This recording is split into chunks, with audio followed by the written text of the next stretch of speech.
رب اشرح لی صدری ویسر لی امری واحلل عقدۃ من لسانی یفقہوا قولی۔ اللہ تعالیٰ کا لاکھ لاکھ شکر ہے جس نے ہمیں انسان بنایا، اس دنیا کی تمام نعمتیں ہمارے لیے پیدا کی۔ قرآن پاک میں ارشاد باری تعالیٰ ہے، خلق لکم ما فی الارض جمیعا، جو کچھ زمین میں ہے وہ سارے کا سارا اس نے تمہارے لیے بنایا۔ اس زمین پر بکھری ہوئی بے شمار قسم کی نعمتیں سب انسان کی خدمت میں لگی ہوئی ہیں۔ ہمارے اوپر پھیلا ہوا آسمان انسان ہی کے لیے بنایا گیا ہے۔ انسان اس کائنات کی معزز ترین ہستی ہے، اللہ تعالیٰ کی تخلیق کا بہترین شاہکار ہے۔ ہماری نگاہیں جو کچھ بھی دیکھتی ہیں ان میں سے کوئی بھی چیز ایسی نہیں جو خود بنی ہو، اس لیے کہ کوئی معمولی سے معمولی چیز بھی خود نہیں بنا کرتی۔ ایک ایک چیز اپنی توجہ ہماری طرف کھینچتی ہے اور بنانے والے کی یاد ہمارے دل میں پیدا کرتی ہے۔ یہ سب نعمتیں اس نے کیوں بنائی؟ یہ کس کے لیے ہے؟ اس سے اس کی اپنی ذات کو کچھ بھی فائدہ نہیں، یہ ہمارے لیے ہے۔ اس نے اپنے بندوں کا دل خوش کرنے کے لیے زمین کے اندر سے، مٹی سے طرح طرح کی نعمتیں نکال کر بندوں کے لیے پیش کی۔ ہماری بھوک کو مٹانے کے لیے نہ صرف یہ کہ غذا پیدا کی، بلکہ اس غذا کے اندر رنگ، ذائقہ، خوشبو اور ہمارے دل، نفس اور ہماری روح کی سیٹسفیکشن رکھی۔ وہ چاہتا تو ہمارے لیے بھی ایک ہی قسم کی غذا پیدا کر دیتا، جیسا کہ ہم دیکھتے ہیں کہ مختلف جانوروں کی غذا کیا ہوتی ہے۔ گھوڑا کیا کھاتا ہے؟ گھاس کھاتا ہے، دانا کھاتا ہے، لمیٹڈ محدود سی غذا، لیکن کتنا کام کرتا ہے، کتنی طاقت رکھتا ہے۔ انسان کے لیے اللہ نے اس کو کیسے مسخر کر دیا ہے کہ انسان جیسے چاہے اس پر سواری کرے اور دور دراز پر مشقت راستوں پر اس پر سوار ہو کر جائے، جہاں انسان کسی اور دوسرے طریقے سے نہ پہنچ پائے۔ حتیٰ کہ آج کے ترقی یافتہ دور میں بھی انسان خود سے خود جہازوں کے ذریعے بھی ایسی پہاڑی برفانی چوٹیوں تک نہیں پہنچ سکتا جہاں اس طرح کے جانور انسان کی خدمت کے لیے انسان کی مشقت کو آسان کرتے ہیں۔ بھینس کیا کھاتی ہے؟ ایک ہی قسم کی غذا، اس کا کیا ذائقہ ہوتا ہے؟ اگر ہم اس کو چکھ کر دیکھیں تو شاید کڑوا کسیلا، لیکن اسے کھا کر وہ ہمارے لیے کتنا بہترین دودھ پیدا کرتی ہے، جو ایک مکمل غذا ہے جس میں لذت بھی ہے، غذائیت بھی ہے اور خوشگوار طریقے سے حلق سے اترنا بھی ہے، جسے پی کر انسان سکون بھی پاتا ہے۔ ریشم کا کیڑا کیا کھاتا ہے؟ درخت کے پتے۔ وہ پتے کھا کر وہ کیا باہر نکالتا ہے؟ ریشم کا تار، اتنی بہترین چیز۔ شہد کی مکھی کیا کھاتی ہے؟ خود کیا لیتی ہے، لیکن ہمارے لیے کیا کچھ بناتی ہے؟ وہ شہد جس میں انسان کے لیے شفا ہے۔ غرض کہ ہم جس بھی چیز کو دیکھیں معمولی سی قیمت پر ہماری اس دنیا کی بے شمار نعمتوں میں سے معمولی سی نعمت لے کر ہمارے لیے کتنے بڑے بڑے کام کر رہے ہیں۔ طرح طرح کے پرندے، خوبصورت بولیوں والے، دل لبھانے والے، یہ بادل، ہوائیں، بارش، یہ زمین پر بکھرا ہوا سبزہ، یہ ان گنت اقسام کے پودے، ان گنت اقسام کی غذائیں، یہ سب کس کے لیے؟ یہ سب ہمارے لیے، انسان کے لیے۔ لیکن کبھی انسان نے یہ بھی سوچا کہ وہ خود کس کے لیے، جس کی خدمت میں یہ ساری کائنات ہے؟ سخر لکم ما فی السماوات وما فی الارض، اس نے تمہارے لیے مسخر کر دیا وہ سب کچھ جو آسمانوں میں ہے اور جو زمین میں ہے۔ ایک ایک چیز ہماری خدمت میں لگی ہوئی ہے۔ بہت سی چیزیں تو یوں ہم کو فائدہ پہنچاتی نظر آتی ہیں، لیکن بہت سی ایسی چیزیں ہیں کہ جن کے وجود سے ہم کو گھن آتی ہے، لیکن وہ بھی دراصل ہماری ہی خدمت کر رہی ہے۔ کبھی ہم نے غور کیا کہ گدھ کا کیا کام ہے؟ گدھ ایک پرندہ ہے، کیا کھاتا ہے؟ مردار، مرے ہوئے جانور، بغیر کسی ہماری دی ہوئی اجرت کے ہماری زمین کی صفائی کرتا رہتا ہے۔ اگر وہ مردار نہ کھاتا اور یہ مردار ہماری زمین پر پڑے سڑتے رہتے تو زمین کا کیا حال ہوتا؟ پولوشن میں کس قدر اضافہ ہو جاتا؟ یہ درخت کیا جذب کرتے ہیں؟ دھواں، آکسیجن دے کر کیا لیتے ہیں؟ کاربن ڈائی آکسائڈ اپنے اندر جذب کر کے کیا باہر نکالتے ہیں؟ یہ سب کس کے حکم سے کرتے ہیں؟ کس کے لیے کرتے ہیں؟ ہمارے لیے کرتے ہیں۔ اور یہ سب نعمتیں کس نے دی ہیں؟ اس نے دی ہیں، اس لیے کہ خود سے خود یہ سب کچھ نہیں ہو سکتا۔ اگر کسی انسان کو ایسا ایک نقلی پھول بھی بنانا ہو تو خود نہیں بنتا، اور اگر بن بھی جائے تو اس میں خوشبو اور نزاکت نہیں ہوتی۔ پھر اس زمین کو کس نے بتایا کہ اس نے ایک اتنی خوبصورت چیز اگانا ہے؟ یہ خود سے خود نہیں ہوا، یہ کسی کے کہنے پر ہوا۔ اللہ تعالیٰ نے یہ زمین بچھا دی، جیسے قرآن پاک میں آتا ہے کہ ہم نے تمہارے لیے زمین بچھا دی۔ یوں لگتا ہے جیسے ایک وسیع دسترخوان ہے پھیلا ہوا، جس میں رنگا رنگ نعمتیں بچھائی ہوئی ہیں، انسان کے استعمال کے لیے نکل رہی ہیں، لیکن ہم کم ہی غور کرتے ہیں۔ اللہ تعالیٰ اس پر قرآن پاک میں شکوہ بھی کرتے ہیں، کم من آیت فی السماوات والارض یمرون علیہا وہم عنہا معرضون۔ کتنی ہی نشانیاں ہیں آسمانوں اور زمین میں جن پر سے لوگ گزرتے رہتے ہیں، جو دن رات ان کے مشاہدے میں آتی ہیں، لیکن وہ ان سے منہ موڑے ہوئے ہیں، ان کی طرف توجہ ہی نہیں کرتے، اور اگر توجہ کریں بھی تو ان چیزوں کی طرف جہاں انسان کی کوئی ضرورت پوری ہوتی ہو، جہاں سے اس کو کچھ فائدہ آتا ہو۔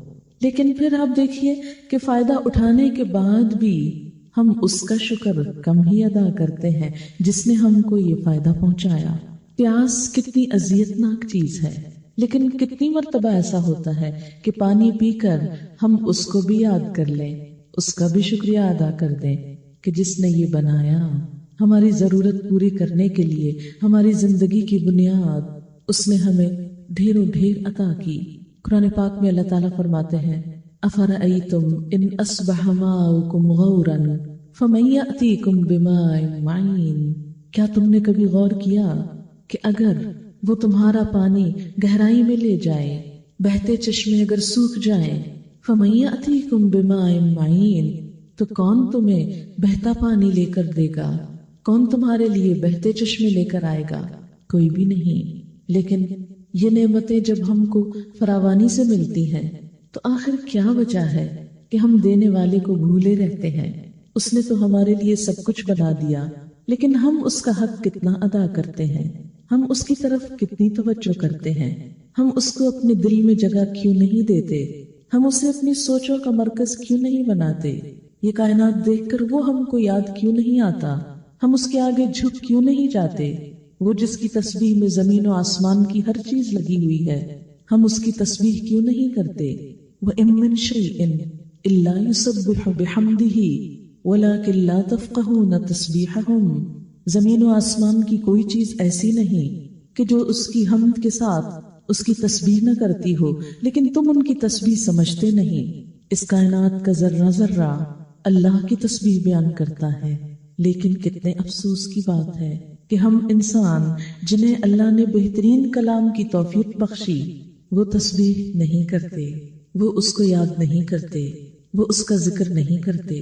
قرآن پاک میں آتا ہے سبح للہ ما فی السماوات وما فی الارض۔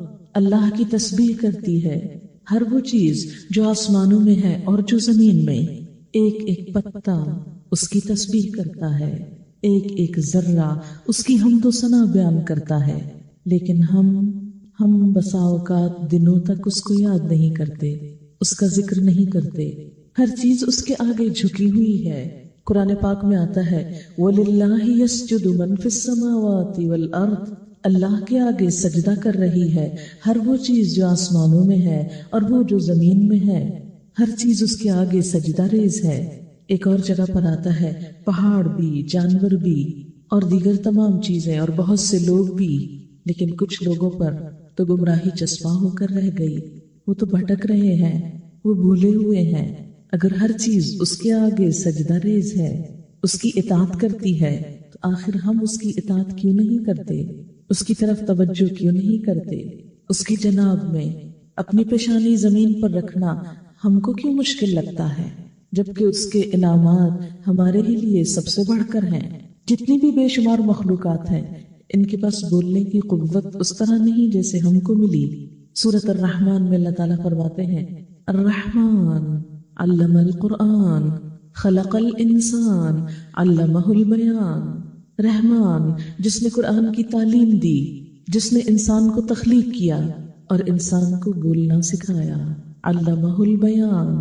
اب دیکھیے کہ اگر کسی وجہ سے انسان بول نہ پائے تو اس کا کیا حال ہوتا ہے۔ کبھی کسی کا گلا بیٹھ جائے، چند دن ہم اپنی بات سمجھا نہ پائیں، کس قدر تکلیف دہ ہو جاتا ہے۔ کبھی غصے میں بول نہ پائیں، کبھی غم کی شدت سے بول نہ پائیں تو انسان کا برا حال ہو جاتا ہے۔ اکثر آپ نے دیکھا ہوگا کہ جب غم کی وجہ سے لوگوں کو شوق لگتا ہے اور وہ خاموش ہو جاتے ہیں تو اس کا علاج کیا بتایا جاتا ہے کہ اس کو بلوائیں، اسے بولنا چاہیے۔ انسان بولنے والی مخلوق ہے، لیکن کبھی ہم نے غور کیا کہ ہماری زبان کیا کچھ بولتی رہتی ہے۔ اس بہترین بولنے کی صلاحیت سے ہم فائدہ اٹھا کر اللہ کی تسبیح کیوں نہیں کرتے، اس کا ذکر کیوں نہیں کرتے، اس کو یاد کیوں نہیں کرتے، اس کی تعریف کیوں نہیں کرتے؟ وہ تعریف کا مستحق تو ہے لیکن ہماری تعریف کا محتاج نہیں۔ اگر ہم اس کی تعریف نہ بھی کریں تو وہ آپ سے آپ اپنی ذات میں محمود ہے، وہ تو ہے ہی قابل تعریف۔ مثال کے طور پر یہ پھول، اگر ہم اس کی تعریف نہ بھی کریں تو یہ تو خود قابل تعریف ہے، دیکھتے ہی نگاہوں میں اس کی تعریف آنے لگتی ہے۔ پھر کیا وجہ ہے کہ ہم اس کو کیوں بھولے رہتے ہیں کہ جس نے یہ پھول بنایا، اس کی تعریف کیوں نہیں کرتے، اس کے لیے دل شکر کے جذبات سے لبریز کیوں نہیں ہوتا؟ اور پھر بات یہ ہے کہ اس میں اس کا تو کچھ بھی نقصان نہیں، نقصان ہمارا اپنا ہے۔ جو محسن کو یاد نہ کرے، جو محسن کا شکر ادا نہ کرے، جو محسن کی اطاعت نہ کرے، تو محسن تو بادشاہ ہے، مالک کائنات ہے، اس کو تو کچھ بھی فرق نہیں پڑے گا۔ لیکن فرق کس کو پڑ سکتا ہے؟ ہم جیسے محتاج انسانوں کو۔ اس لیے بھلائی اسی میں ہے کہ ہم اپنے رب کی طرف رجوع کریں اور اس کو پہچانیں، اور اس کی پہچان اور پھر اس کی ذات اور اس کی صفات میں کسی دوسرے کو شریک نہ کریں۔ لیکن ہمارا حال کیا ہے کہ ہم جب بھی کوئی کام کرتے ہیں تو صرف اس کے لیے کرنے کی بجائے دوسروں کو بیچ میں شریک کر لیتے ہیں، جس کا نام دکھاوا ہے، ریاکاری ہے۔ آپ صلی اللہ علیہ وسلم نے فرمایا تھا کہ من صلی یرائی فقد اشرکا، جس نے دکھاوے کی نماز پڑھی اس نے شرک کیا۔ من تصدق یرائی فقد اشرکا، جس نے دکھاوے کا صدقہ خیرات کی اس نے شرک کیا۔ دکھاوا خفیہ شرک ہے۔ آپ صلی اللہ علیہ وسلم نے فرمایا تھا ان اخوف ما اخاف علیکم الشرک الاصغر، میں سب سے زیادہ تمہارے بارے میں جس چیز سے ڈرتا ہوں وہ شرک اصغر ہے۔ قلنا وما الشرک الاصغر یا رسول اللہ، ہم نے پوچھا اے اللہ کے رسول صلی اللہ علیہ وسلم شرک اصغر کیا ہوتا ہے؟ تو اس موقع پر آپ نے فرمایا کہ جو دکھاوے کی نماز پڑھے، جو دکھاوے کا روزہ رکھے، جو دکھاوے کا حج کرے، وہ شرک کرتا ہے۔ ایک اور حدیث میں آتا ہے کہ معمولی سی ریاکاری بھی شرک میں داخل ہو جاتی ہے۔ جب سب کچھ اللہ نے ہمارے لیے بنایا تو ہمارا بھی فرض کیا بنتا ہے کہ التحیات للہ والصلوات والطیبات، ہم ہر نماز میں یہ الفاظ بولتے ہیں کہ تمام تر اچھے جذبات اور تمام تر پاکیزہ کلمات اور تمام تر تعریفیں سب کی سب اللہ ہی کو زیبا ہیں۔ الحمدللہ، سب تعریف اسی کے لیے ہے۔ جب دیا اس نے ہم کو تو ہمارا بھی فرض یہ بنتا ہے کہ ہم بھی سب کچھ اسی کے لیے کریں، اس کو سب سے بڑا مانیں، سب سے بڑھ کر اسی سے محبت کریں۔ قرآن پاک میں اہل ایمان کی صفت بتائی گئی، والذین آمنوا اشد حبا للہ، وہ لوگ جو ایمان لائے اللہ کی محبت میں سب سے زیادہ شدید ہوتے ہیں، ہر چیز سے بڑھ کر اس کو چاہتے ہیں۔ اللہ سے جیسی محبت کرنی چاہیے ایسی محبت اگر کسی اور سے کی جائے تو یہ بھی شرک کی ایک قسم بنتی ہے، کیونکہ قرآن پاک میں اللہ تعالیٰ اس بات کا شکوہ کرتے ہیں کہ لوگوں میں سے کچھ ایسے بھی ہیں جو اللہ کے سوا دوسری ہستیوں سے ایسی محبت کرتے ہیں جیسے اللہ سے کی جاتی ہے۔ پھر آپ دیکھیے کہ اللہ کی اطاعت کے مقابلے میں کسی اور کی اطاعت، اللہ کی بات کے مقابلے میں کسی اور کی بات کو بڑا سمجھنا، یہ بھی تو اللہ کو ناراض کرنے کا سبب بنتا ہے۔ لیکن عام روزمرہ زندگی میں کتنے ہی مواقع ایسے آتے ہیں کہ جہاں اللہ کی اطاعت ہم سے کیا تقاضا کرتی ہے کہ ہم ایک کام کریں اور بندے ہم سے بالکل اس سے برعکس کام چاہتے ہیں۔ عموماً ہم کیا کرتے ہیں؟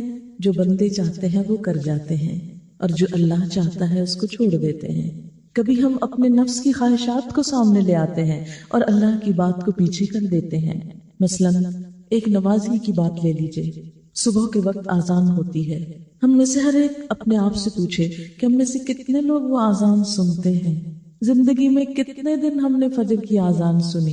کئی سالہ زندگی میں چند گنے چنے دن ہوں گے کہ 5 آذانیں ہم نے سنی ہوگی، عموماً 4 ہی سنتے ہیں۔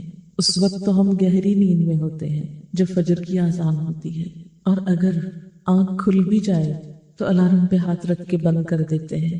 اللہ تعالیٰ بلاتے ہیں، حی علی الصلاۃ، حی علی الفلاح، الصلاۃ خیر من النوم، الصلاۃ خیر من النوم۔ آؤ نماز کی طرف، آؤ کامیابی کی طرف۔ نماز نیند سے زیادہ اچھی ہے، نماز نیند سے بہتر ہے، لیکن ہم سب اس وقت کس کو پریفر کرتے ہیں؟ ہمارے نزدیک اس وقت نیند نماز سے اچھی ہے، کیونکہ ہمارے دل کی خواہش، ہماری مرضی اور ہماری تمنا کیا ہوتی ہے کہ ہم اور سو لیں۔ شیطان اور تھپک تھپک کے ہم کو سلا دیتا ہے اور اٹھنے نہیں دیتا۔ کتنی ہی بے شمار فجر کی نمازیں صرف ہم نے اپنی دل کی خوشی، اپنی ذاتی سکون اور اپنی تمنا کے لیے قربان کر دی۔ اللہ تعالیٰ کی طرف سے روز آواز آتی رہی، پکارنے والا پکارتا رہا اور ہم گہری نیند سوتے رہے۔ جب ہم اللہ کے پاس جائیں گے تو وہ ہم سے پوچھے گا کہ تم نے کیا کیا؟ جب میں تم کو بلاتا تھا اپنی عبادت کے لیے تو تم نے کیسا رویہ اختیار کیا؟ پھر ہمارے پاس کیا جواب ہوگا؟ کیا اللہ کی بات کے مقابلے میں ہم اپنے نفس کی بات نہیں مانتے ہیں؟ پھر اسی طرح دن میں جب ہمارے کام کاج ہوتے ہیں اور دوسری طرف نماز کا وقت ہوتا ہے، عصر کا وقت ہے، مہمان ہیں، دوست ہیں، عزیز ہیں، رشتہ دار ہیں، اور دوسری طرف نماز کا وقت ہے، ہم کس کو ترجیح دیتے ہیں؟ ہماری پرائرٹی کیا ہوتی ہے؟ کتنے ہی مواقع زندگی میں ایسے آتے ہیں کہ جہاں ایک طرف اللہ کا حکم ہوتا ہے اور دوسری طرف لوگوں کی مرضی ہوتی ہے۔ ہم اگر روزمرہ زندگی پر غور کریں تو ہم عام طور پر کیا کرتے ہیں؟ ہم پہنتے لوگوں کی مرضی کا ہے، کبھی نہیں دیکھتے کہ اس کے بارے میں اللہ کی مرضی کیا ہے۔ ہمارے میل ملاقات کے طریقے زمانے اور وقت کی مرضی کے مطابق ہوتے ہیں۔ ہم یہ نہیں دیکھتے کہ انسانوں کے ساتھ تعلقات میں اللہ کی مرضی کیا ہے، وہ ہم سے کیا چاہتا ہے۔ ہمارے شادی بیاہ کے رسم و رواج کس کی مرضی کے مطابق ہوتے ہیں؟ کچھ چیزیں ہم نے ہندوؤں سے لے لی اور کچھ انگریزی تہذیب سے لے لی۔ ہم نے اسلام سے کیا کچھ لیا؟ اسی لیے تو اقبال نے کہا تھا کہ وضع میں تم نصارا، تمدن میں ہنود، تم وہ مسلمان کہ جنہیں دیکھ کے شرمائے یہود۔ آج مسلمان یہود کے ہاتھوں کیوں پٹ رہے ہیں؟ حالانکہ یہود تو وہ قوم ہے جس کے بارے میں قرآن پاک میں کہہ دیا گیا کہ اللہ نے ان پر ذلت و مسکنت دے ماری، وَضُرِبَتْ عَلَيْهِمُ الذِّلَّةُ وَالْمَسْكَنَةُ وَبَاءُوا بِغَضَبٍ مِّنَ اللَّهِ۔ لیکن آج کیا وجہ ہے کہ جو قوم اللہ کی مغضوب ہے، جس پر اللہ کی ناراضگی ہے، ہم اس کے ہاتھوں ذلیل و خوار ہوں، اللہ کو ماننے والے اس مشکل کا شکار ہوں؟ ہاں، اس لیے کہ اللہ کو ماننے والے صرف زبان سے ماننے والے رہ گئے۔ عملی طور پر آج کوئی بھی ابراہیم نہیں رہا کہ جس نے ایک اللہ کی وحدانیت کے لیے، ایک اس کے نام کے لیے سارے بت توڑ ڈالے تھے اور کسی کا خوف اس کو لاحق نہیں ہوا۔ ابراہیم علیہ السلام نے جب توحید کا پرچم بلند کیا، جب شرک کو نگیٹ کیا، تو انہوں نے اس کا عملی مظاہرہ بھی کیا۔ وہ تمام بت توڑ دیے کہ جو اللہ کے سوا پوجے جاتے تھے۔ پورے کے پورے خاندان اور ان کا معاشرہ اس شرک میں مبتلا تھا، لیکن ان سارے اندھیروں میں ابراہیم علیہ السلام نے ایک نیا راستہ اختیار کیا کہ مجھے شرک کا نہیں، ایک خدا کی اطاعت اور وحدانیت کا راستہ اختیار کرنا ہے۔ لیکن ہم مسلمان ہوتے ہوئے بھی آج کتنے ہی بت ایسے ہیں کہ جن کو ترجیح دیے ہوئے ہیں۔ ہمیں جب کوئی مشکل پیش آتی ہے تو ہم کس کی طرف رجوع کرتے ہیں؟ کبھی ہم نے غور کیا؟ آج ہم مسلمانوں کے اندر ہی ایسے لوگ موجود ہیں کہ جو مشکل کے وقت، تکلیف کے وقت اللہ کے در پہ جانے کی بجائے، اللہ کے آگے سر جھکانے کی بجائے قبروں کا رخ کرتے ہیں، قبر والوں سے مانتے ہیں، ان کی طرف جھکتے ہیں، انسانوں سے توقعات رکھتے ہیں۔ ہم سب جانتے ہیں کہ ابراہیم علیہ السلام نے کیا کیا تھا۔ ایک دودھ پیتا بچہ اور بیوی ایک صحرا میں چھوڑ کر آ گئے تھے۔ کس کے بھروسے پر؟ وہاں تو کھانا پانی بھی نہیں تھا۔ اللہ کے بھروسے پر توکل کی کیسی مثال قائم کی کہ وہاں کوئی اور نہیں، کوئی انسان نہیں، کوئی رشتہ دار نہیں، وہ ایک خاتون حضرت ہاجرہ اور ان کا ایک بچہ حضرت اسماعیل علیہ السلام، جن کے لیے وہاں پانی تک نہیں، لیکن جب انہوں نے مکمل طور پر اپنے آپ کو اللہ کے حوالے کر دیا تو اللہ تعالیٰ نے اس بچے کی ایڑیاں رگڑنے سے چشمہ جاری کر دیا اور ان کے لیے وہاں اس بیابان میں غذا کا اہتمام کر دیا۔ آج ہمیں تھوڑی سی بھی مشکل ہو تو ہم اللہ سے مایوس ہو جاتے ہیں اور اس سے مانگنے کی بجائے دوسروں کی طرف نظر اٹھاتے ہیں۔ ہمیں جب بھی کوئی دکھ اور تکلیف آتا ہے، ہم میں سے کتنے لوگ ہیں جو سب سے پہلے اللہ کی طرف نظر اٹھائیں کہ میرا رب زندہ ہے، موجود ہے، وہ میری مدد کرے گا۔ نہیں، ہم انسانوں کا سہارا لیتے ہیں کہ اس مشکل میں کون کام آئے گا، اس پریشانی میں کون سہارا بنے گا۔ تو اصل توحید کیا ہے؟ اصل دین کیا ہے؟ کہ انسان سجدہ بھی اس کے آگے کرے اور عبادت اور اطاعت بھی اسی کی کرے، اس کے مقابلے میں کوئی بھی اور آئے تو وہ اس کی نظر میں چھوٹا ہو اور اللہ کی ذات بڑی ہو۔ اسی کا نام اطاعت، اسی کا نام توحید اور اسی کا نام ایک رب کی عبادت کرنا ہے۔ شرک صرف یہ نہیں کہ بتوں کو پوجا جائے، شرک وہ بھی ہے جو ہم چھوٹی چھوٹی چیزوں میں جس کا مظاہرہ کرتے ہیں کہ اللہ پہ بھروسے کی بجائے کسی اور پر بھروسہ کرتے ہیں۔ تو دین کا ایک حصہ تو یہ ہے کہ اللہ کی اطاعت کی جائے، اور بندہ ہونے کے ناطے ہم پر دوسری ذمہ داری بندوں کے ساتھ حسن سلوک ہے، جس کا نام حقوق العباد ہے، کہ بندوں کے ساتھ خیر خواہی کی جائے۔ اللہ کے رسول صلی اللہ علیہ وسلم نے اس بات کے بارے میں اس قدر تاکید فرمائی جس کا اندازہ اس بات سے آپ لگا سکتے ہیں کہ آپ کے اقوال کے مطابق اللہ تعالیٰ کے حقوق میں اگر کوئی کمی بیشی ہو جائے تو اللہ تعالیٰ اس کو تو معاف کر دیں گے، لیکن اگر بندوں کے حق میں کوئی کمی ہو جائے تو جب تک بندے معاف نہ کریں اللہ تعالیٰ بھی معاف نہیں کریں گے۔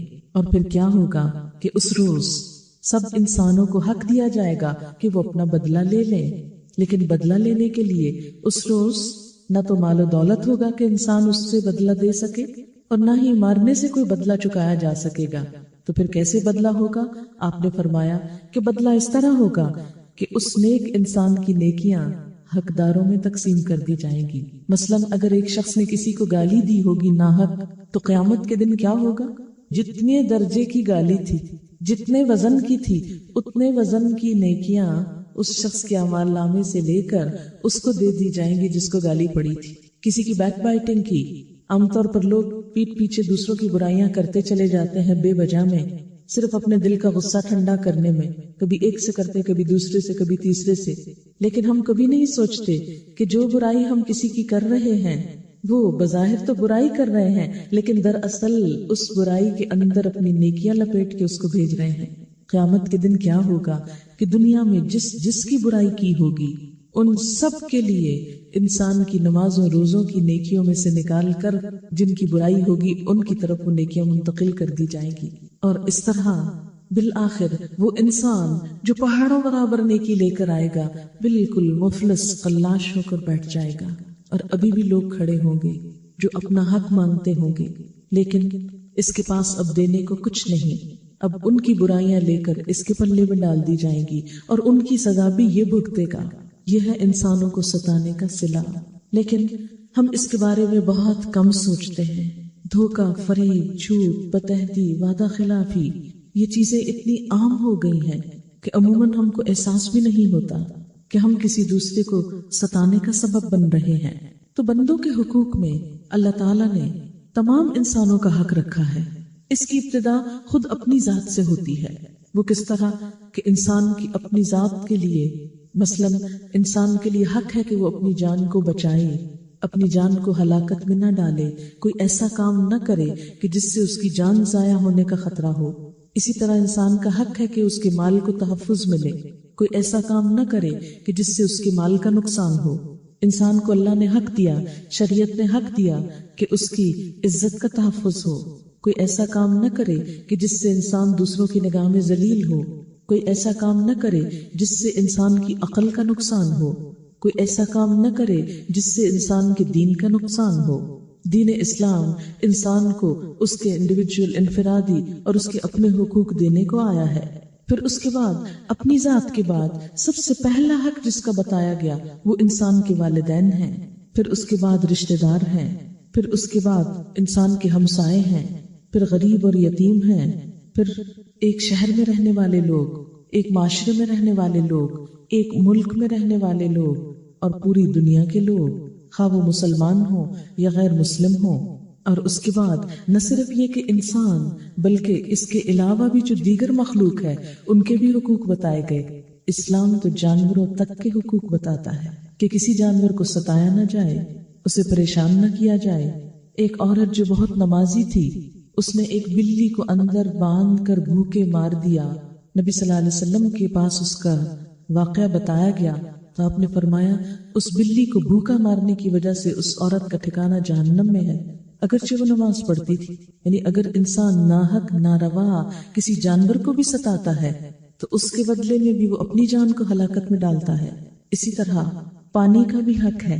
ایک شخص نے پوچھا وضو کے بارے میں کہ اگر کوئی شخص کسی دریا پر ہو تو اس کو وضو میں کتنا پانی استعمال کرنا چاہیے؟ فرمایا اتنا ہی جو وضو کے لیے کافی ہو، یعنی بلا وجہ پانی بھی ضائع نہ کرو۔ تو اسلام تو پوری نیچر اور پوری فضا کو محفوظ کرنے کا پروگرام بتاتا ہے۔ آپ دیکھیے کہ جو دو ہولی سٹیز ہیں اسلام کی، مکہ اور مدینہ، ان کو حرم قرار دیا گیا۔ اور آپ کو معلوم ہے حرم قرار دینے کا مطلب کیا ہے؟ کہ کسی انسان کے ساتھ کوئی زیادتی وہاں نہیں کی جا سکتی۔ اگر جان کا دشمن بھی سامنے موجود ہے تو اس کو مارا نہیں جا سکتا۔ باپ کا قاتل بھی سامنے آ جائے تو وہاں بدلہ نہیں لیا جا سکتا۔ اسی طرح کسی کو گالی دینا، کسی کے ساتھ زیادتی کرنا، کسی کا مال چرانا، یہ سب کچھ وہاں حرام ہے۔ کوئی کسی کو اذیت نہ دے، کوئی کسی کو تکلیف نہ دے۔ اس شخص کا حج ہی نہیں کہ جو حج کرنے جائے اور وہاں کسی انسان کو ستائے یا کسی کے ساتھ زیادتی کرے۔ حج کی حالت میں احرام جو پہنایا جاتا ہے، اس احرام کو پہننے کے بعد بہت ساری پابندیاں جو انسان پر لگائی جاتی ہیں، وہ دراصل ایک ٹریننگ پروگرام ہے۔ کس بات کا؟ کہ انسان دوسروں کو اذیت نہ دے، حتیٰ کہ جانوروں تک کو نہ دے۔ روزے کی حالت میں ہمیں صرف کھانے پینے سے ہی نہیں روکا گیا، بلکہ زبان اور ہاتھ کی تکلیف دہ چیزوں سے بھی روکا گیا۔ مسلمان کی تو تعریف ہی یہ بتائی گئی، المسلم من سلم المسلمون من لسانہ و یدہ۔ مسلمان وہ ہے جس کی ہاتھ اور زبان سے دوسرے مسلمان محفوظ رہیں۔ آپ صلی اللہ علیہ وسلم نے روزے کے بارے میں فرمایا کہ جس نے روزہ رکھ کر گالی دینا اور دوسروں کو ستانا نہ چھوڑا، اللہ کو اس کے بھوکا پیاسا رہنے کی کوئی ضرورت نہیں۔ یعنی اللہ تعالیٰ نے روزہ اس لیے نہیں فرض کیا کہ ہم صرف بھوکے پیاسے رہیں، روزہ اس لیے ہے کہ ہم زبان سے وہ بات بھی نہ نکالیں جس سے دوسروں کو تکلیف ہو، اذیت ہو۔ اسی طرح زکوٰۃ بظاہر اللہ کا حق ہے، لیکن دیکھا جائے تو بندوں کو ہی اس سے فائدہ پہنچتا ہے۔ اللہ کا حق ادا کرتے ہوئے بندوں کا فائدہ سوچا گیا، بندوں کو دلوایا گیا۔ تو غرض یہ کہ جتنی بھی عبادات ہیں ان میں سے کوئی بھی چیز اللہ تعالیٰ کی ذات کو فائدہ نہیں دیتی، خود انسان ہی کے لیے فائدہ مند ہے۔ پھر انسانوں کے حقوق میں سب سے بڑھ کر والدین کا حق۔ قرآن پاک میں اللہ تعالیٰ فرماتے ہیں وَقَضَىٰ رَبُّكَ أَلَّا تَعْبُدُوا إِلَّا إِيَّاهُ وَبِالْوَالِدَيْنِ إِحْسَانًا، اور آپ کے رب نے فیصلہ فرما دیا کہ تم خدا کے سوا کسی کی بندگی نہ کرو اور والدین کے ساتھ نیک سلوک کرو۔ حضرت عبداللہ بن مسعود کہتے ہیں میں نے نبی صلی اللہ علیہ وسلم سے پوچھا کون سا عمل خدا کو سب سے زیادہ محبوب ہے؟ آپ نے فرمایا وہ نماز جو وقت پر پڑھی جائے۔ میں نے پھر پوچھا اس کے بعد کون سا کام؟ فرمایا ماں باپ کے ساتھ اچھا سلوک، یعنی نیکیوں میں اعلیٰ ترین درجے کی نیکی کیا ہے کہ اپنے والدین کے ساتھ اچھائی اور بھلائی کی جائے۔ میں نے پوچھا اس کے بعد؟ آپ نے فرمایا جہاد فی سبیل اللہ، یعنی اللہ کی راہ میں جنگ کرنا، جہاد کرنا بھی اس سے کم نیکی ہے۔ اس سے زیادہ بڑی نیکی کیا ہے؟ والدین کے ساتھ اچھا سلوک کرنا۔ حضرت عبداللہ فرماتے ہیں ایک آدمی نبی صلی اللہ علیہ وسلم کی خدمت میں حاضر ہوا، کہنے لگا میں آپ کے ہاتھ پر ہجرت اور جہاد کے لیے بیعت کرتا ہوں اور خدا سے اس کا اجر چاہتا ہوں۔ آپ نے پوچھا کیا تمہارے ماں باپ میں سے کوئی ایک زندہ ہے؟ اس نے کہا جی ہاں، بلکہ اللہ کا شکر ہے دونوں زندہ ہیں۔ آپ نے فرمایا تو کیا تم واقعی خدا سے اپنی ہجرت اور جہاد کا بدلہ چاہتے ہو؟ اس نے کہا جی ہاں۔ آپ نے فرمایا تو اپنے ماں باپ کی خدمت میں رہ کر ان سے نیک سلوک کرو۔ حضرت ابو امامہ فرماتے ہیں ایک شخص نے نبی صلی اللہ علیہ وسلم سے پوچھا یا رسول اللہ صلی اللہ علیہ وسلم، ماں باپ کا اولاد پر کیا حق ہے؟ فرمایا ماں باپ ہی تمہاری جنت ہیں اور وہی تمہارا دوزخ ہے، یعنی اگر وہ خوش ہیں تو تمہارے لیے جنت ہے، اور اگر وہ ناراض ہیں تو تمہارے لیے جنت سے محرومی ہے۔ والدین کے ساتھ اچھا سلوک کیسے کیا جائے؟ اس کے لیے سب سے پہلی بات یہ کہ ان کے ساتھ شکر گزاری کا رویہ ہو۔ انہوں نے جس طرح اولاد کو تکلیفیں اٹھا کر پالا ہے، اس تکلیف کو ذہن میں رکھ کر ان کے ساتھ احسان کا سلوک ہو، ان کی طرف سے زیادتی بھی آئے، وہ ظالمانہ رویہ بھی اختیار کرے تو جواب میں انسان ایسا نہ کرے۔ قرآن پاک میں اللہ تعالیٰ فرماتے ہیں انشکر لی ولوالدیک، ہم نے وصیت کی کہ میرا شکر ادا کرو اور اپنے ماں باپ کے شکر گزار رہو۔ دوسری بات یہ کہ ماں باپ کو ہمیشہ خوش رکھنے کی کوشش کی جائے، وہ ہوں یا نہ ہوں، اپنی طرف سے کوشش جاری رکھی جائے۔ اور یہ کس طرح ہو سکتا ہے کہ ان کی مرضی اور مزاج کے خلاف بات نہ کی جائے۔ جب پتہ چل جائے کہ کوئی خاص چیز ان کو پسند نہیں تو بار بار اس کا ذکر نہ کیا جائے، ان کو تکلیف نہ دی جائے، ایسے مطالبے نہ کیے جائیں جس سے ان کو اذیت ہو، ان سے ایسی چیزیں نہ مانگی جائیں کہ جسے وہ پورا نہ کر سکتے ہوں اور ان کا دل اڑتا ہو، اور اسی طرح کوئی ایسی بات نہ ہو جس سے ان کے جذبات کو ٹھیس لگے۔ قرآن پاک میں اللہ تعالیٰ فرماتے ہیں اما یبلغن عندک الکبر احدہما او کلاہما فلا تقل لہما اف ولا تنہرہما، اگر ان میں سے ایک یا دونوں تمہارے سامنے بڑھاپے کی عمر کو پہنچ جائیں تو تم ان کو اف تک نہ کہو اور نہ ان کو چھڑک کے بات کرو، یعنی ماں باپ کے سامنے اف بھی نہیں کہہ سکتے۔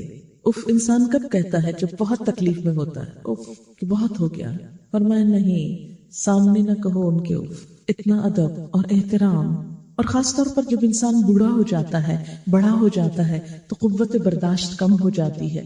ماں باپ بھی کمزوری کی وجہ سے ایک ہی بات بار بار دہرائے جاتے ہیں، جو بات ان کے ذہن میں بیٹھ جاتی ہے اس کا بار بار تذکرہ کرتے ہیں، اور انسان ایک ہی چیز کی تکرار سے تنگ آ جاتا ہے اور بعض اوقات بچوں کی طرح ان کو ڈانٹ دیتا ہے۔ نہیں، اس کی اجازت نہیں۔ انسان وہاں سے ہٹ جائے، سنتا چلا جائے، کوئی اور کام کرنے لگے، لیکن ان کو جھڑک کر بات نہ کرے۔ حضرت عبداللہ بن عمر کہتے ہیں نبی صلی اللہ علیہ وسلم نے فرمایا خدا کی خوشنودی والد کی خوشنودی میں ہے، خدا کی ناراضگی والد کی ناراضگی میں ہے، یعنی اگر کوئی اپنے خدا کو خوش رکھنا چاہے تو کیا ضروری ہے؟ والد کو خوش رکھے۔ حضرت عبداللہ کا بیان ہے کہ ایک آدمی اپنے ماں باپ کو روتا ہوا چھوڑ کر آپ کی خدمت میں حاضر ہوا تو آپ نے فرمایا جاؤ اپنے ماں باپ کے پاس، ان کو اسی طرح خوش کر کے آؤ جس طرح تم ان کو رلا کر آئے تھے۔ پھر والدین کا حق کس طرح ادا کیا جائے؟ ان کی خدمت کر کے۔ خدمت کے لیے آپ صلی اللہ علیہ وسلم نے ایک مرتبہ خطبے کے لیے جب مسجد میں تشریف لے گئے، ایک سیڑھی پر قدم رکھا تو فرمایا آمین، دوسری پہ قدم رکھا تو فرمایا آمین، تیسری پہ قدم رکھا تو فرمایا آمین۔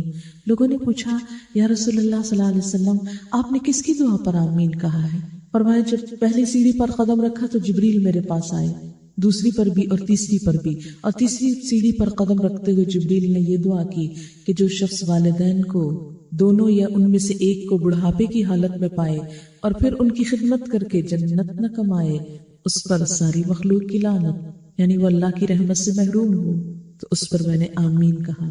آپ سوچئے کہ جس دعا کے مانگنے والے جبریل ہوں اور اس پر آمین کہنے والے محمد رسول اللہ ہوں صلی اللہ علیہ وسلم، پھر اس کی قبولیت میں کیا شک رہ جاتا ہے۔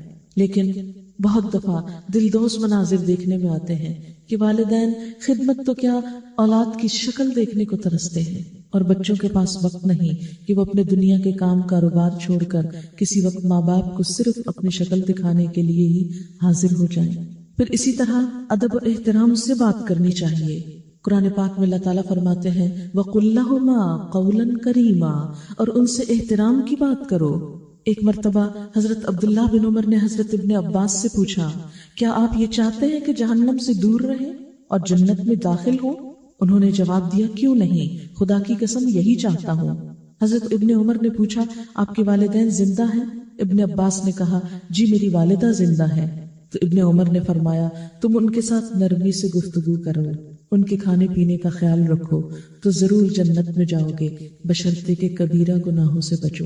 تو حسن سلوک کا مطلب کیا ہے کہ جب بات کرو تو نرمی سے کرو، اور جب ان کو کوئی ضرورت پیش آئے تو اس کو پورا کر دو، یعنی ان کے کھانے پینے یا ضروریات زندگی کا خیال رکھے۔ مثلاً قریب ہو تو لٹرلی جیسے کھانا خود کھاتے وقت یا ان کی پسند کی چیزیں ان کے سامنے رکھی جائیں، لیکن اگر دور ہو تو ان کی پسند کی چیزیں اپنے مال سے ان کے لیے کچھ نہ کچھ بھجوایا جائے تاکہ وہ خود اپنی خوشی سے کچھ اپنے لیے لے سکیں، کیونکہ والدین کے لیے اولاد کا مال ان کے اپنے مال ہی کی طرح ہے۔ حضرت ابو ہریرہ نے ایک بار دو آدمیوں کو دیکھا، ایک سے پوچھا یہ دوسرے کون ہیں؟ اس نے کہا یہ میرے والد ہیں۔ آپ نے فرمایا دیکھو ان کا نام نہ لینا، یعنی اسلامی ادب کیا ہے کہ ماں باپ کو نام سے نہ پکارا جائے، مسٹر اور مسز کہہ کے نہ پکارا جائے، اور کبھی ان سے آگے نہ چلنا، یعنی چلتے وقت خود آگے نہیں بڑھنا، ماں باپ کو آگے بڑھانا، اور کبھی ان سے پہلے بیٹھنا بھی نہیں، یعنی ادب اور احترام کے کیسے خوبصورت طریقے سکھائے گئے۔ پھر اسی طرح والدین کے حقوق میں سے یہ بات ہے کہ ان کے ساتھ عاجزی اور انکساری سے رہا جائے۔ قرآن پاک میں اللہ تعالیٰ فرماتے ہیں وَاخْفِضْ لَهُمَا جَنَاحَ الذُّلِّ مِنَ الرَّحْمَةِ، اور عاجزی اور نرمی سے ان کے سامنے بچھے رہو، یعنی اپنے کندھے بھی جھکا کر، ایون پوسچر میں بھی عاجزی ہو، تکبر سے گردن اٹھا کر اور اکڑ کر اور ٹانگ پہ ٹانگ رکھ کے ان کے سامنے بیٹھ کر شاؤٹ نہیں کرنا چاہیے۔ یہ چیز اللہ تعالیٰ کو سخت ناراض کرتی ہے۔ ہماری نئی جنریشن ہم اسے خود اس طرح کی تربیت بعض اوقات دیتے ہیں کہ یہ ظاہر کرنے کے لیے کہ بچے بہت کانفیڈنٹ ہیں، بڑھ بڑھ کر ماں باپ کے سامنے بھی بدتمیزی سے بولنے لگتے ہیں، اور سب اس پر خوش ہو رہے ہوتے ہیں کہ بچے میں اتنا کانفیڈنس ہے کہ کسی کا بھی ڈر نہیں، ماں باپ کا بھی خوف نہیں۔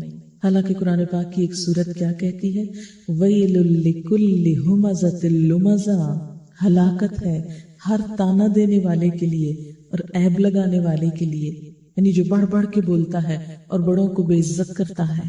کسی کے لیے کسی بڑے کے بھی احترام میں کمی نہیں ہونی چاہیے، کہاں یہ کہ ماں باپ کے سامنے انسان منہ پھٹ ہو جائے، بدتمیزی سے بات کرے، ہرگز نہیں۔ عاجزی سے پیچھے رہنے سے مراد کیا ہے کہ ان کے مرتبے کا لحاظ رکھا جائے، ان کے سامنے اپنی بڑائی نہ جتائی جائے۔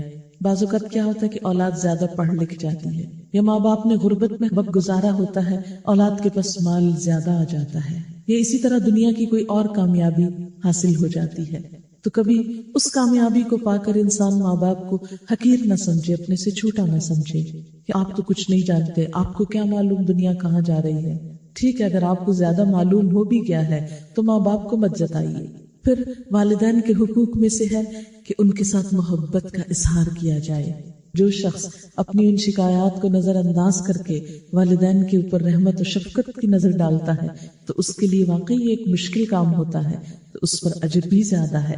ماں باپ کی بات بھی ماننی چاہیے، الا یہ کہ وہ کوئی گناہ کی بات یا ایسا کام کہے کہ جس میں انسان کے دین ایمان یا آخرت کا نقصان ہو۔ حضرت ابو سعید کا بیان ہے کہ یمن کا ایک آدمی آپ کی خدمت میں حاضر ہوا۔ آپ نے پوچھا یمن میں تمہارا کوئی ہے؟ اس نے کہا میرے ماں باپ ہیں۔ آپ نے پوچھا انہوں نے تمہیں اجازت دی ہے یہاں آنے کی، یعنی میرے پاس آنے کی؟ اس نے کہا نہیں، میں نے تو اجازت لی ہی نہیں۔ فرمایا اچھا تو تم واپس جاؤ، ماں باپ سے اجازت لو، اگر وہ اجازت دے تو جہاد میں شرکت کرو، ورنہ انہی کے پاس رہو۔ یمن آپ کو معلوم ہے مدینہ سے کس قدر دور ہے، کئی 100 میل کے فاصلے پر۔ ایک شخص اس دور میں معلوم نہیں اونٹوں گھوڑوں کا کیسے کیسے مشکل بھرا سفر کر کے آیا، اور آپ نے اس کو واپس لوٹا دیا کہ اجازت لے کر آؤ، ماں باپ کی اجازت کے بغیر میرے پاس بھی نہ ہو۔ حضرت اویس قرنی کا واقعہ آپ سب نے سنا ہوگا کہ ان کو حضور صلی اللہ علیہ وسلم سے اتنی محبت تھی کہ جب انہوں نے سنا کہ جنگ احد میں آپ کا دانت مبارک شہید ہو گیا ہے، اور ان تک جب یہ خبر پہنچی تو انہوں نے وہاں بیٹھ کر اپنا دانت خود توڑ لیا کہ اللہ کے رسول صلی اللہ علیہ وسلم کو تکلیف ہو رہی ہے اور میں امن سے چین سے بیٹھا ہوں۔ بے پناہ محبت کرتے تھے اور آپ کو دیکھنے کے لیے تڑپتے تھے، لیکن ان کی والدہ بوڑھی تھی جن کو چھوڑ کر آ نہیں سکتے تھے۔ انہوں نے آپ سے اجازت بھی مانگی کہ کیا میں آپ کی ملاقات کے لیے حاضر ہوں، تو آپ نے فرمایا نہیں، تم اپنی والدہ کی خدمت میں ہی رہو۔ اور آپ صلی اللہ علیہ وسلم نے وصیت کی، حضرت عمر سے کہا کہ میرے بعد ایک شخص آئے گا، جب وہ تمہارے پاس آئے تو تم اس سے اپنے لیے دعا کروانا، اور وہ حضرت اویس قرنی ہی تھے، اور یہ وہ شخص تھے کہ جنہیں حضور صلی اللہ علیہ وسلم کے دیدار سے صرف ماں کی خدمت نے روکا، لیکن اس کے باوجود ان کا درجہ اور مقام کتنا بلند تھا کہ حضرت عمر سے کہا جا رہا ہے کہ تم ان سے اپنے لیے دعا کروانا۔ یہ سعادت ان کو کس لیے ملی؟ ایک تو حضور صلی اللہ علیہ وسلم کی محبت کی وجہ سے، اور دوسرے ماں کی خدمت کی وجہ سے۔ پھر اسی طرح حضرت ابن عباس کا بیان ہے کہ نبی صلی اللہ علیہ وسلم نے فرمایا جس آدمی نے اس حال میں صبح کی کہ وہ ان ہدایات میں اللہ کا اطاعت گزار رہا جو اس نے ماں باپ کے حق میں نازل کیے ہیں، تو اس نے اس حال میں صبح کی کہ اس کے لیے جنت کے 2 دروازے کھلے ہیں. یعنی جس کی صبح اس حال میں ہوتی ہے کہ اس کے ماں باپ اس سے راضی ہیں اور وہ ماں باپ کا فرما بردار ہے تو اس کے لیے جنت کے دروازے کھلے ہیں. اور اگر کسی کی صبح اس حال میں ہوتی ہے کہ اس کے والدین اس سے ناراض اور خفا ہیں تو فرمایا اس کے لیے جہنم کے 2 دروازے کھلے ہیں. ماں باپ کو اپنے مال کا مالک سمجھنا چاہیے اور ان پر دل کھول کر خرچ کرنا چاہیے. قرآن پاک میں آتا ہے یسألونک ماذا ينفقون، یہ پوچھتے ہیں کیا خرچ کریں. قل ما انفقتم من خیر فللوالدین، فرمایا جو بھی تم خرچ کرو والدین کے لیے کرو. یعنی پہلے سب سے اپنے والدین کی ضروریات دیکھو کہ انہیں تو کچھ نہیں چاہیے. عموماً ہم کیا کرتے ہیں کہ جب کچھ خریدنا ہو تو اپنی ذات پیش نظر رہتی ہے، یہ بھول ہی جاتا ہے کہ ماں باپ کی خوشی کی بھی کوئی چیز ہو سکتی ہے. ایک بار نبی صلی اللہ علیہ وسلم کے پاس ایک شخص آیا اور باپ کی شکایت کی کہ جب چاہتے ہیں میرا مال لے لیتے ہیں. آپ نے اس کے باپ کو بلوایا. لاٹھی ٹیکتا ہوا بوڑھا کمزور شخص حاضر ہوا. آپ نے اس سے تحقیق فرمائی تو اس نے کہنا شروع کیا، خدا کے رسول صلی اللہ علیہ وسلم، ایک زمانہ تھا جب یہ کمزور اور بے بس تھا اور مجھ میں طاقت تھی، میں مالدار تھا، یہ خالی ہاتھ تھا، میں نے کبھی اس کو اپنی کوئی چیز لینے سے روکا نہیں. آج میں کمزور ہوں، یہ تندرست اور قوی ہے، میں خالی ہاتھ ہوں، یہ مالدار ہے، اب یہ اپنا مال مجھ سے بچا بچا کے رکھتا ہے. بوڑھے کی یہ باتیں سن کر نبی صلی اللہ علیہ وسلم رو پڑے اور بوڑھے کے لڑکے کی طرف اشارہ کر کے فرمایا انت ومالک لابیک، تو اور تیرا مال تیرے باپ کا ہے، یعنی تیرے مال پر تیرے باپ کا حق ہے. ماں باپ اگر غیر مسلم بھی ہوں تو بھی ان سے اچھا سلوک کرنا چاہیے. حضرت اسماء مدینہ میں تھی، ان کی والدہ ابھی مشرک تھی. مکہ سے وہ کسی مدد کی طلبگار ہو کر مدینہ آئی. حضرت اسماء کو معلوم ہوا تو حضور صلی اللہ علیہ وسلم کے پاس پیغام بھیجا، میری والدہ مجھ سے ملنے کے لیے آئی ہیں اور مجھ سے کچھ چاہتی بھی ہیں، حسن سلوک چاہتی ہیں، لیکن ابھی تک وہ اسلام نہیں لائی، کیا میں ان کی مدد کروں؟ تو آپ نے فرمایا سلی امکی، اپنی ماں سے صلہ رحمی کرو، اپنی ماں سے اچھا سلوک کرو. یعنی والدین اگر کافر بھی ہوں، مشرک بھی ہوں، نان مسلم ہوں تو بھی ان سے اچھا سلوک کرنا چاہیے. کہاں یہ کہ وہ مسلمان ہوں. بہت سے لوگوں میں یہ ٹرینڈ دیکھا گیا ہے کہ جب وہ خود تھوڑے دیندار ہوتے ہیں اور ماں باپ اس دین کو نہیں سمجھتے تو وہ ان کو ستانا شروع کر دیتے ہیں، ان کو برا بھلا کہنا شروع کر دیتے ہیں، ان کے سامنے بگڑنے لگتے ہیں کہ آپ کو تو کچھ پتا ہی نہیں اور آپ تو بے دین ہے اور یہ غلط کام کر رہے ہیں، لہٰذا ہم تو آپ سے بولیں گے ہی نہیں. کسی مسلمان کو یہ اخلاق زیب نہیں دیتا.